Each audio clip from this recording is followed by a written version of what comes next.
अस्सलाम वालेकुम नाज़रीन, सियासत टीवी के प्राइम टाइम में आप सबका तहे से इस्तकबाल है। मैं हूँ फरजान अहमद। सबसे पहले पेश है प्राइम टाइम की हेडलाइंस। मध्य प्रदेश राज्यसभा इलेक्शन में कांग्रेस उम्मीदवार मीनाक्षी नटराजन का नामजदगी फॉर्म मनसूख होने से सियासी हलचल बढ़ गई। कांग्रेस ने एहतजाज के बाद अब इलेक्शन कमीशन से भी की नुमाइंदगी। इलेक्शन कमीशन से नुमाइंदगी की गई, हम अपनी लड़ाई जारी रखेंगे। कांग्रेस उम्मीदवार मीनाक्षी नटराजन के राज्यसभा के लिए नामजदगी फॉर्म मनसूख होने पर शदीद रद्द-ए-अमल। बीजेपी खवातीन को रिजर्वेशन देने नहीं, ऐवान में दाखिल होने से रोकने में मसरूफ, कोई केस नहीं, बीजेपी साजिश कर रही है।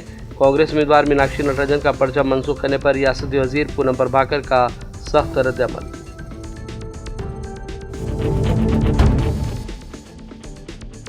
तेलंगाना मुल्क में धान की खरीदारी में नया रिकॉर्ड कायम कर दिया। मरकज़ की मोदी हुकूमत के अदम ताउन के बावजूद हम किसानों की भलाई में कर रहे हैं फैसले, रियासती वजीर उत्तम कुमार रेड्डी का दावा।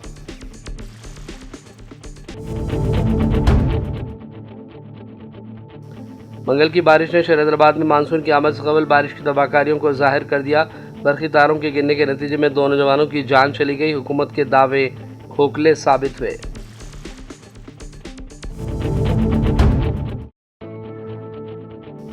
ताज़ा अमरीकी हमले, अक़वाम मुत्तहिदा के चार्टर की सरी खिलाफ वर्जी, हमारी उंगलियां ट्रिगर पर है, हम किसी भी किस्म के हमलों का जवाब देने के लिए हम मुकम्मल तौर पर तैयार हैं।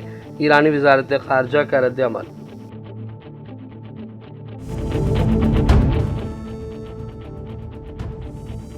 और अफगानिस्तान और पाकिस्तान के दरमियान एक बार फिर कशीदगी बढ़ गई। पाकिस्तान के ताज़ा हमलों में 11 बच्चों समेत 13 अफराद की हलाकत।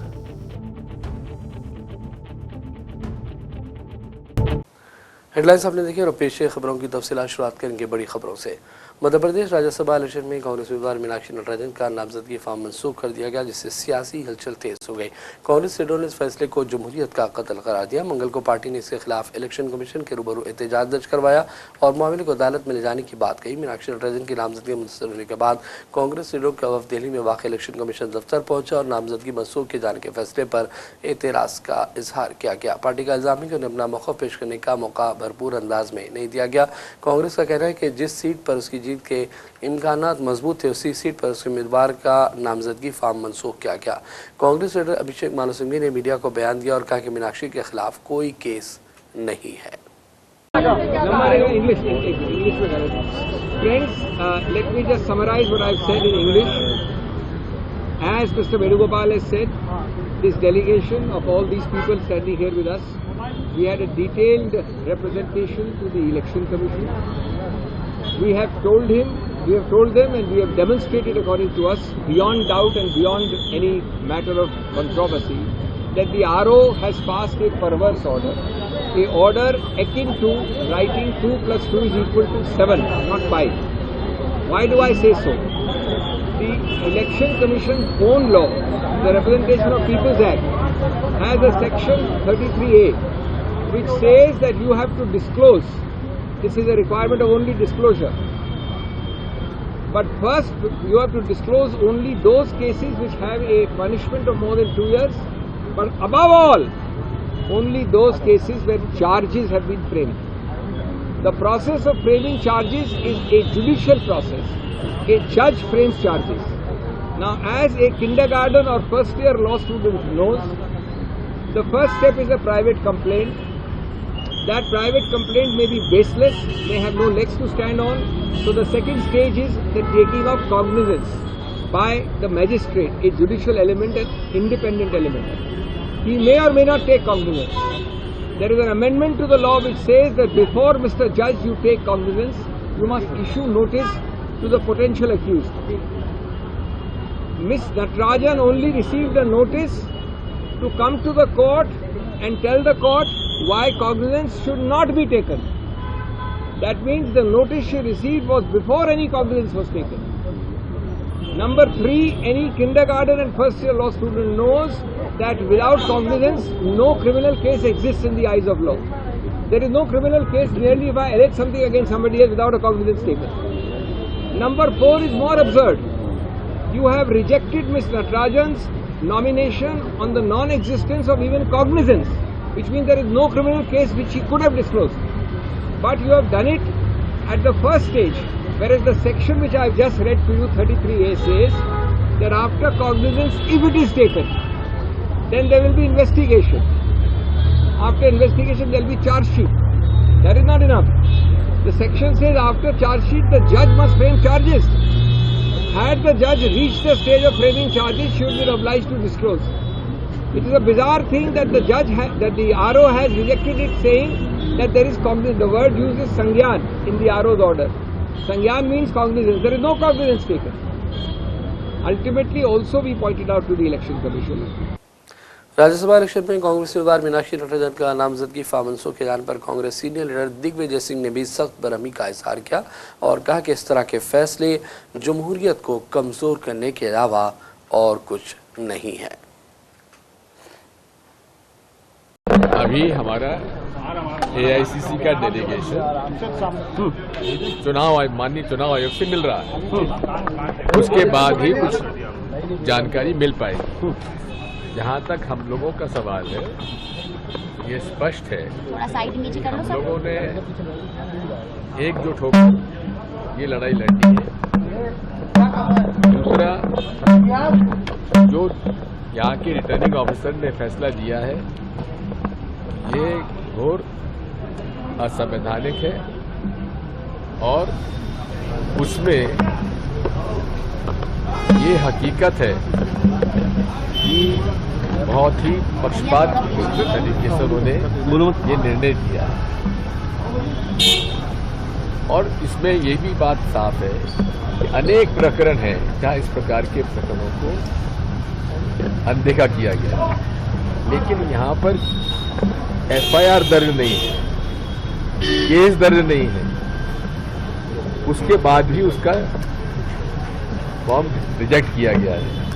ये घोर आपत्तिजनक है। कांग्रेस उम्मीदवार मीनाक्षी नटराजन ने भी नामजदगी फार्म मनसूख किए जाने पर शदीद रद्दअमल का इजहार किया। उन्होंने कहा कि जब बीजेपी ने अक्सरियत पूरी तरह अपने हक में न होने के बावजूद तीसरा उम्मीदवार मैदान में उतारा, तभी से उन्हें खदशात थे कि सियासी दबाव बनाया जाएगा। हमें समझ आने लगा था कि वो जमहूरियत और आइन की आवाज़ दबाने की सियासत कर रहे हैं। जो बात पहले वोट की चोरी तक महदूद थी, वो अब सीट की चोरी बन गई है।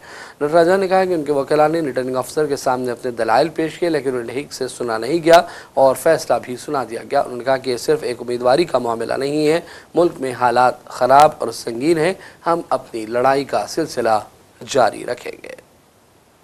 हमारी बात सुनी है और मनु संघवी जी ने हमें ब्रीफ किया।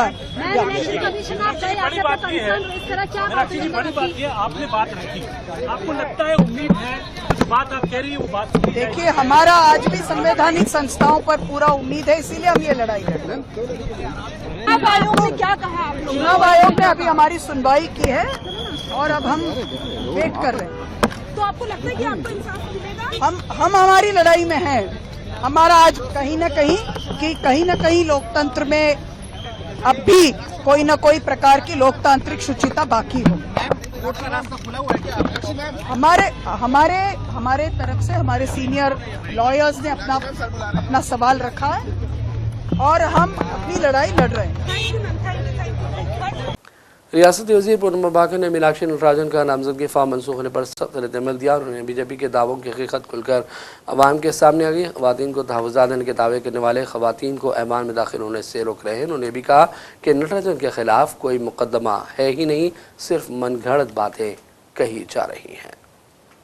देखो, मैं बहुत साल से राजनीति में हूं। ऐसा एक गांधीयन मीनाक्षी नटराजन जी किसी क्राइम के लिए बहुत दूर की बात है, उसके ताल्लुकात में भी नहीं रहता है।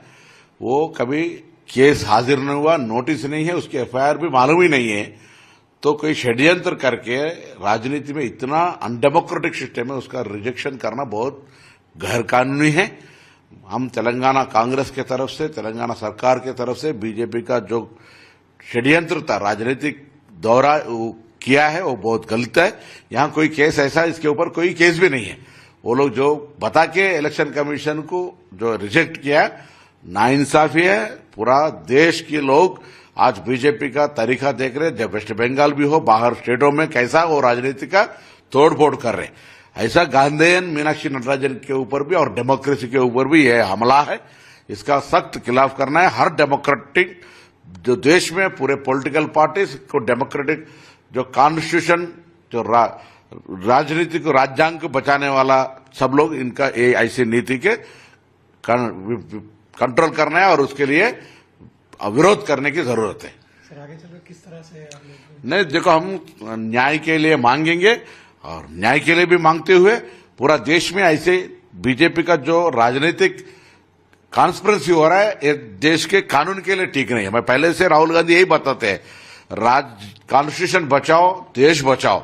ये कॉन्स्टिट्यूशन अगर जो कॉन्स्टिट्यूशन बदलने वाला सोच के ऊपर ये सब छोटी चीज है, मगर जब मीनाक्षी नटराजन एक गांधीयन सिस्टम में वो उसको अडॉप्ट करती है, वैसे लेडी के ऊपर और बीजेपी ने बहुत कहता है बेटी पढ़ाओ बेटी बचाओ और महिला आरक्षण लाना चाहते हैं, तो एक महिला वो भी सादा सीधा महिला का नॉमिनेशन अपने किसी क्रिमिनल एटीट्यूड का वैसा फैमिली बैकग्राउंड भी उसका नेचर ही नहीं है, तो ऐसी एक लेडी का नॉमिनेशन रिजेक्ट करना ये बहुत बहुत बड़े नाइंसाफी है, एक गैर कानूनी है।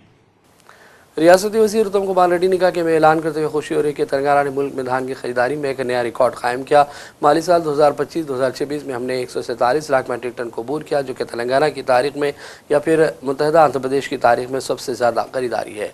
उन्होंने कहा कि मरकज़ की मोदी हुकूमत तेलंगाना के साथ ताउन नहीं कर रही है, जहाँ वो धान की पूरी रकम भी नहीं दे पा रही, लेकिन हम यानी तेलंगाना हुकूमत किसान दोस्त हुकूमत होने के नाते किसानों की से इजाफी खरीदारी कर रहे हैं ताकि उनके मसाइल को हल कर सकें।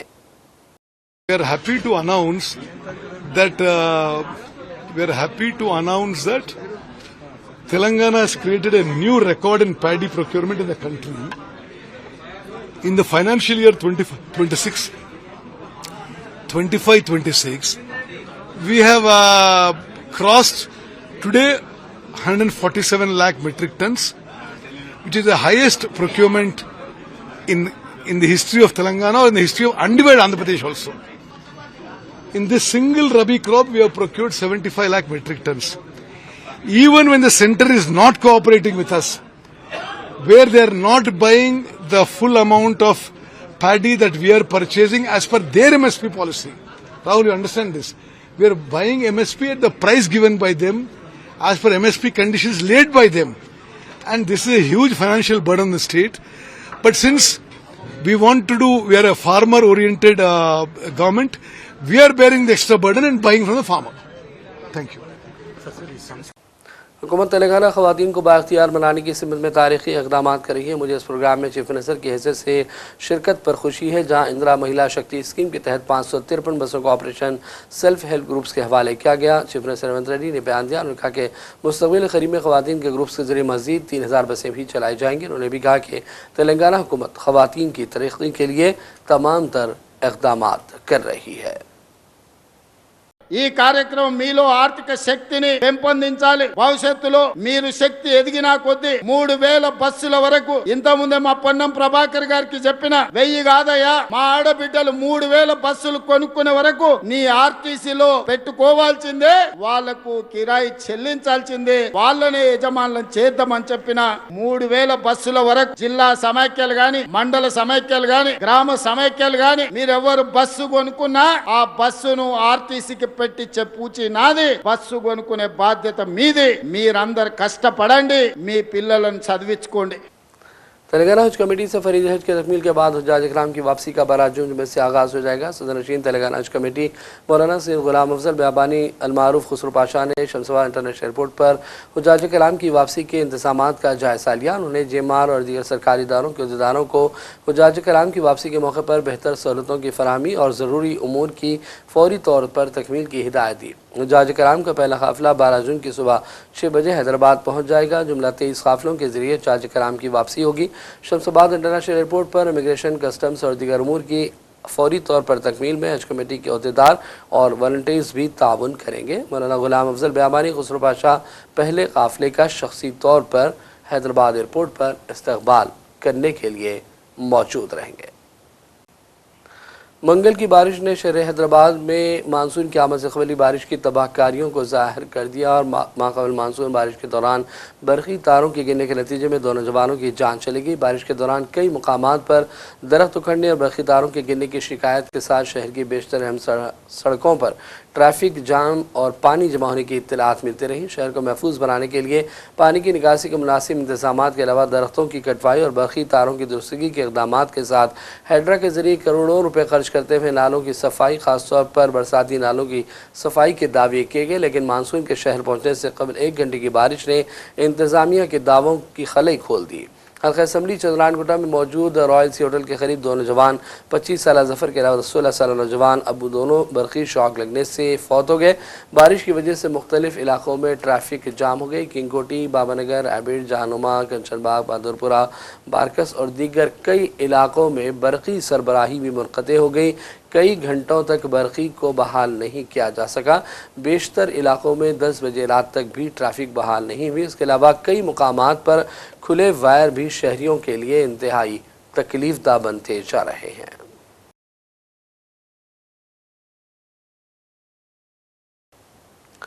पुराने शहर हैदराबाद के इलाके छत्ता बाजार में दीवानदड़ी की तारीखी कमान का बड़ा हिस्सा मुनहदम हो गया, जिससे छत्ता बाजार के इलाके में खौफ का माहौल देखा गया। शहर हैदराबाद में मौसम बारह को महफूज बनाने के लिए पानी की निकासी के मुनासिब इंतजाम हैड्रा के जरिए कार्रवाइयों के दावे खोखले नजर आए। छत्ता बाजार समेत बाज़ इलाकों में भी अचानक और शदीद बारिश से शदीद नुकसान पहुंचा। कदीम कमान के बड़े हिस्से के मुनहदम होने पर मुकामी अवाम ने कहा कि इस कमान की मुकम्मल आहतपाशी और मरम्मत के सिलसिले में कई नुमाइंदगियाँ की गई, लेकिन कोई इक़दाम नहीं किए गए, जिसकी वजह से छत्ता बाजार में इस कमान को हादसा पेश आया है। और वाई नाज़िर करेंगे चंद अहम आलमी खबरों की जानिब। इसराइल के साथ उन झड़पों के बाद जिनसे अमेरिका के साथ मुज़ाकिरात की कोशिशें तकरीबन नाकाम होने के करीब थी, ईरान ने अपने खिलाफ किसी भी हमलों के इरादे पर इंतबाह जारी किया और जोर दिया कि मुकम्मल तौर पर तैयार है। ईरान की बड़ी फ़ौज के कमांडर अली जहांशाही ने अपने बयान में कहा कि हमारी उंगलियाँ ट्रिगर पर हैं, हम किसी भी किस्म के मुमकिन ख़तरात का फैसला कुन जवाब देने तैयार हैं। हालिया अमरीकी हमलों को ईरान की वज़ारत ख़ारजा ने UN चार्टर की खिलाफ वर्जी करार दिया।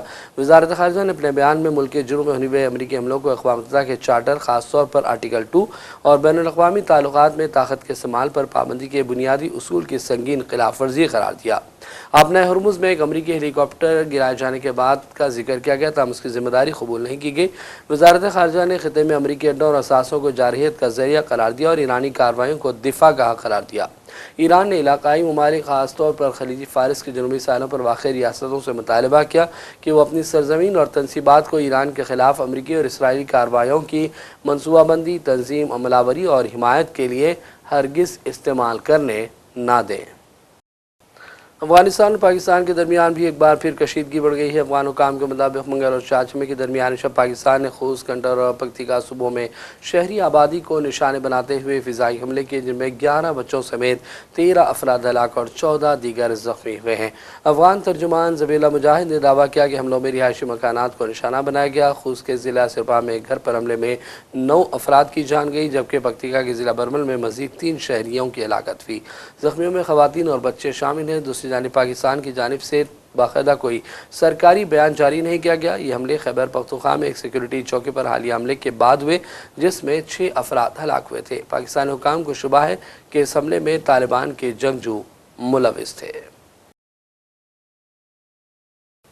फ़लस्तीनी सफ़ीर बराए हिंदुस्तान अब्दुल्ला ने कहा कि हिंद फ़लस्तीन ताल्लुक़ात इंतहाई क़दीम हैं और एक दूसरे के साथ बेहतरीन सिफारती रवाबित बरकरार हैं। उन्होंने भी कहा कि फ़लस्तीन 2 रियासती सियासी हल की हिंदुस्तान ने हमेशा तायीद करने का काम किया है।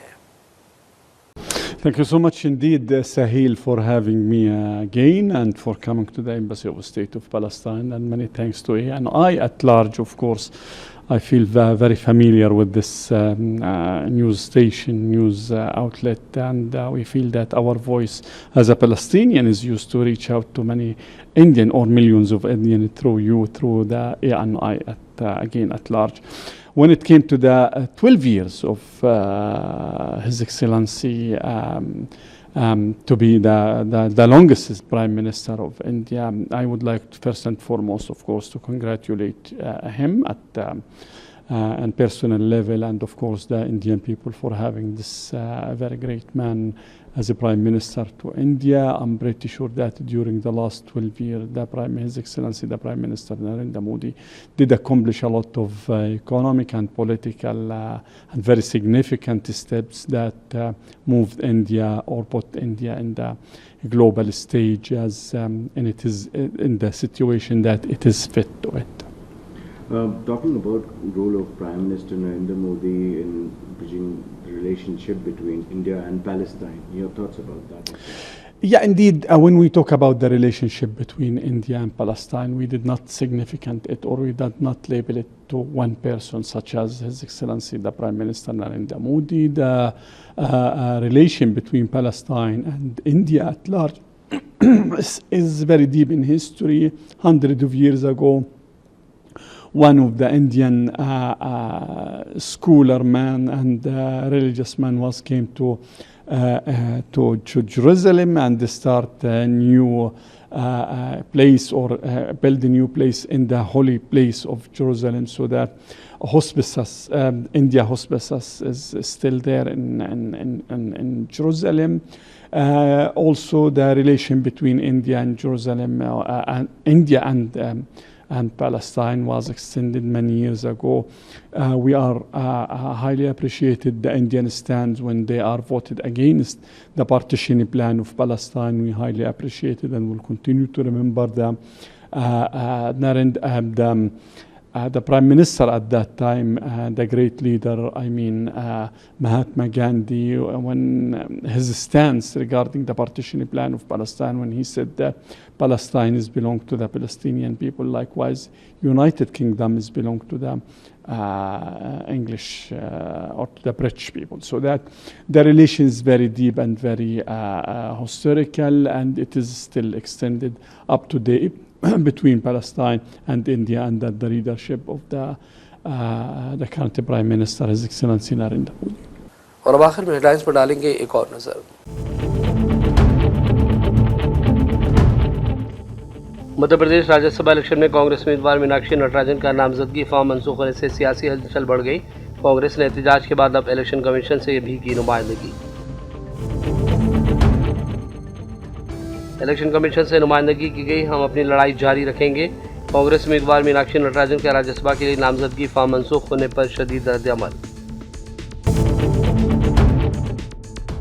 बीजेपी खवातीन को रिजर्वेशन देने नहीं, ऐवान में दाखिल होने से रोकने में मसरूफ, कोई केस नहीं, बीजेपी साजिश कर रही है।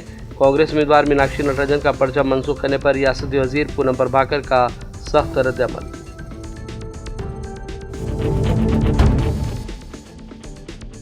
तेलंगाना मुल्क में धान की खरीदारी में नया रिकॉर्ड कायम कर दिया। मरकज़ की मोदी हुकूमत के अदम ताउन के बावजूद हम किसानों की भलाई में कर रहे हैं फैसले, रियासती वजीर उत्तम कुमार रेड्डी का दावा।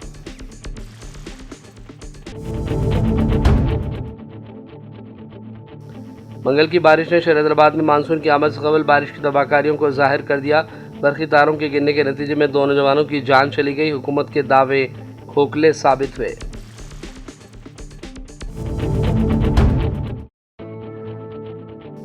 ताज़ा अमरीकी हमले, अक़वाम मुत्तहिदा के चार्टर की सरी खिलाफ वर्जी, हमारी उंगलियां ट्रिगर पर है, हम किसी भी किस्म के हमलों का जवाब देने के लिए हम मुकम्मल तौर पर तैयार हैं। ईरानी वज़ारत ख़ारजा का रद्द-ए-अमल।